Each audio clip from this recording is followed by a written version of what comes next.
Assalamualaikum warahmatullahi wabarakatuh. Yang terhormat Bapak Dosen Pengaku Dr. Buntari April dan teman-teman yang saya banggakan. Perkenalkan, nama saya Suferiantini dari Program Studi Magister Administrasi Pendidikan Fakultas Universitas Mataram. Pada kesempatan ini saya akan melaporkan hasil investigasi penerapan IT pada aplikasi Dapodik di SDN 1 Suranadi, Kecamatan Narmada. Penerapan aplikasi Dapodik di SDN 1 Suranadi, Kecamatan Narmada.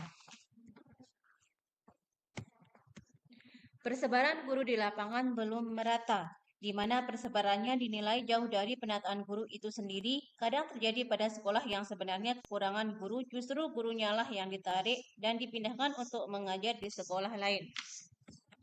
Mempermudah pekerjaan sekolah dalam mengolah data dan memudahkan untuk mengaksesnya. Informasi yang disajikan sangat cepat, tepat, dan akurat. Dengan perkembangan komputer sangat besar di segala bidang, terutama di bidang informasi, di mana sebuah informasi dapat disajikan melalui komputer dan dapat dipublikasikan melalui internet. Rumusan masalah. Yang pertama, apa yang dimaksud dengan aplikasi Dapodik? Kedua, bagaimana teknik mengoperasikan aplikasi Dapodik? Tiga, apa kelebihan dan kekurangan aplikasi Dapodik? Tujuannya yang pertama, untuk mengetahui pengertian aplikasi Dapodik. Dua, untuk mengetahui teknik mengoperasikan aplikasi Dapodik. Tiga, untuk mengetahui kelebihan dan kekurangan aplikasi Dapodik. Dapodik adalah sebuah aplikasi komputer yang dibuat oleh Kementerian Pendidikan dan Kebudayaan Republik Indonesia agar sekolah-sekolah dapat melaporkan Dapodiknya langsung ke kementerian secara online melalui jaringan internet tanpa perlu terkendala masalah jarak maupun waktu.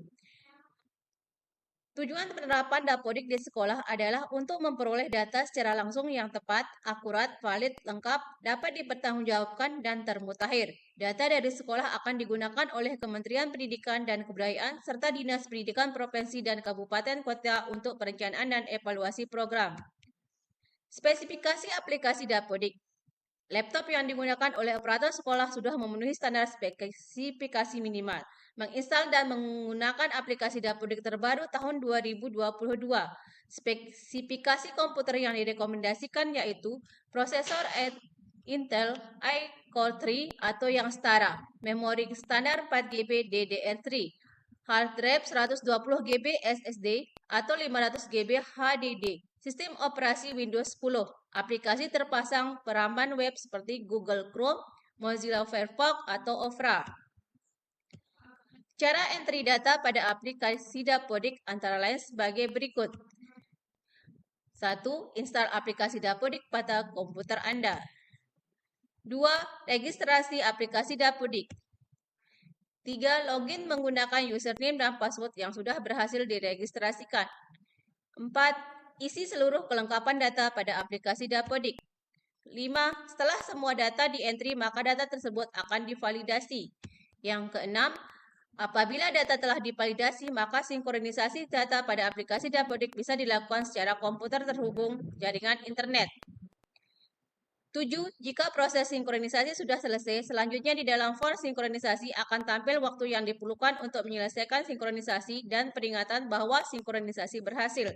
Yang terakhir, melakukan cek progres pengiriman pada web Dapodik Dashboard seperti yang tertera di sini. Teknik operasional Dapodik setelah selesai menginstal dan registrasi adalah untuk masuk ke Dapodik Dapodik sekolah kita masukkan email sekolah, lalu password dan klik tombol masuk. Setelah klik tombol masuk, tampilannya akan muncul seperti di sini. Di sini ada lembaga kita, yaitu seperti contoh SDN 1 Suranadi. Kita klik. di sini muncul tampilan Dapodik yang ada di SDN 1 Suranadi. Di sini SDN 1 Suranadi tahun pelajaran 2021-2022 yang versi 2022. Ya, di sini akan kelihatan apa saja yang ada di Dapodik itu. Di sini ada sekolah, sarpras, GTK, peserta didik, tombol belajar, nilai, jadwal, validasi, tarik data, dan seterusnya. Kita scroll sampai bawah, ada banyak menu di sini ya. Sampai sini menunya yang ada di Dapodik. Karena di sini pada pembahasan ini yang akan saya pilih untuk penelitian yaitu GTK, validasi GTK. Kita klik GTK. Di menu GTK ini ada 3, yaitu guru, tendik, dan GTK nonaktif. Kita klik bagian guru. Setelah diklik akan muncul nama-nama guru yang ada di sekolah SDN 1 Suranadi atau sekolah tempat kita mengajar. Untuk mengecek validasi guru yang ada di SDN 1 Suranadi, kita klik namanya dulu satu persatu. Seperti yang saya lakukan ini. Nah, karena di sini kita akan cek validasi datanya, kita klik validasi. Ya, muncul atas nama Agus Nyoman Satriawan ini tidak ditemukan data yang invalid. Ini contohnya, kita ulang. Ya, itu ada tulisan yang di warna kuning. Kita cek satu persatu dari Agus Nyoman Satriawan sampai dengan guru yang terakhir yaitu Zainuddin Mansur di sini. Ya, semuanya sudah dalam keterangan ini semuanya sudah valid semua, tidak ada data yang ditemukan atau tidak ada data yang invalid. Ini untuk mengecek data guru satu persatu. Sama juga dengan tendik, kita cek satu persatu. Di sini tendiknya ada 3. Yang pertama di sini adalah kepala sekolah, yang kedua adalah operator sekolah, yang ketiga adalah penjaga sekolah.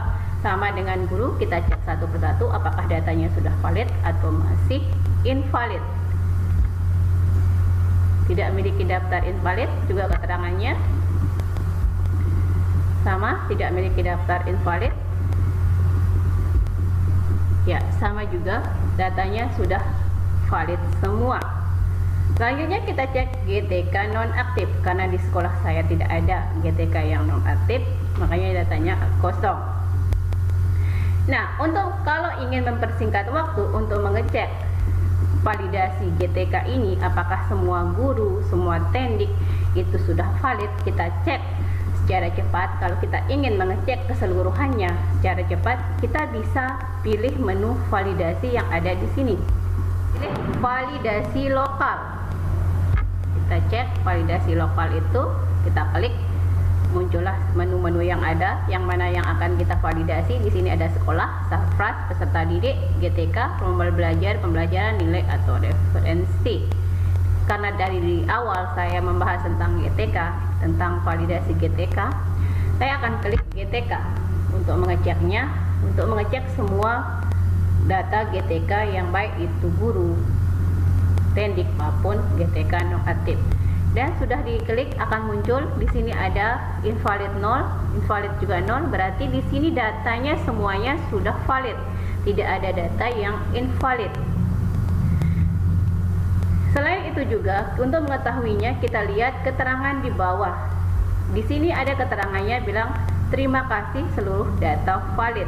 Berarti data yang ada di sekolah SDN 1 Suranadi atau data GTK baik guru, tendik atau GTK nonaktif semuanya sudah valid, tidak ada masalah. Itulah cara untuk mengecek data GTK apakah dia valid atau invalid. Dari hasil observasi yang dilakukan pada rentang waktu yang relatif singkat, kami menemukan beberapa hal yang perlu diketahui.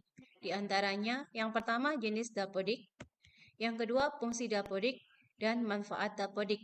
Jenis Dapodik sendiri terbagi menjadi 3, yaitu Dapodik Dasmen, Dapodikmen, serta Dapodik PAUD dan Dikmas. Fungsi Dapodik. Sumber informasi alokasi dana BOS berdasarkan jumlah siswa. Sumber informasi alokasi penerimaan tunjangan guru bagi sekolah yang berhak. Sumber informasi pengalokasian bantuan sarana dan prasarana belajar mengajar. Tempat pengajuan dan perbaikan data kelembagaan sekolah. Tempat pengajuan verval, data NUPTK, NISN, NVSN. Sumber informasi pemetaan dan pemerataan guru. Fasilitas monitoring, evaluasi kebijakan serta program Kemendikbud sebagai sistem data pendidikan yang efisien dan efektif dan bentuk nyata dari upaya mengurangi penyimpangan pelanggaran serta kecurangan pengajuan sarpras BOS dan tunjangan guru. Manfaat Dapodik. Manfaat Dapodik bagi VTK dan guru honorer, yaitu memberikan kesempatan untuk memperoleh hak berupa tunjangan, memberi tempat untuk memperoleh NUPTK yang terverifikasi dan valid, penyediaan fasilitas monitoring dan evaluasi kebijakan pemerintah. Yang kedua, manfaat Dapodik bagi siswa, yaitu sebagai tempat mendapat NISN yang terverifikasi dan valid, memberikan kemudahan mendapatkan BOS. Manfaat yang ketiga bagi sekolah, yaitu memudahkan pengajuan sarana dan prasarana, memberikan kemudahan penjaminan mutu, memberikan kemudahan perubahan kelembagaan, dan sebagai tempat mendapat NVSN yang terverifikasi dan valid. Kelebihan dan kekurangan Dapodik. Kelebihan Dapodik yaitu mudah dioperasikan, tampilan menarik, keamanan data, terhubung dengan jaringan internet. Sedangkan kekurangan Dapodik, kondisi website seringkali offline sehingga sulit diakses, server sering error, kuota internet tidak mencukupi. Kesimpulan dan saran. Kesimpulan, aplikasi Dapodik digunakan untuk mendata 4 identitas data pokok pendidikan, yaitu data satuan pendidikan, pendidikan dan tenaga kependidikan, peserta didik, serta substansi pendidikan.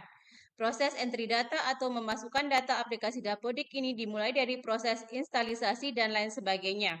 Tahapan-tahapan dalam entry data pada aplikasi Dapodik adalah install aplikasi Dapodik pada komputer, registrasi aplikasi Dapodik, login pada aplikasi, isi seluruh kelengkapan data pada aplikasi Dapodik. Setelah semua data di-entry, maka data tersebut akan divalidasi. Sinkronisasi data, cek progres pengiriman. Saran. Seiring dengan perkembangan zaman sulitnya pendataan pada sistem pendidikan di Indonesia telah dipermudah dengan adanya aplikasi Dapodik. Sudah sepatutnya kemudahan yang ada ini dimanfaatkan dengan sebaik mungkin agar proses pendataan di dalam sekolah dapat terlaksana dengan baik sehingga dapat menciptakan sistem pendidikan yang terorganisir dengan baik pula. Demikian laporan hasil investigasi penerapan IT pada aplikasi Dapodik di SDN 1 Suranadi, Kecamatan Narmada. Wassalamualaikum warahmatullahi wabarakatuh.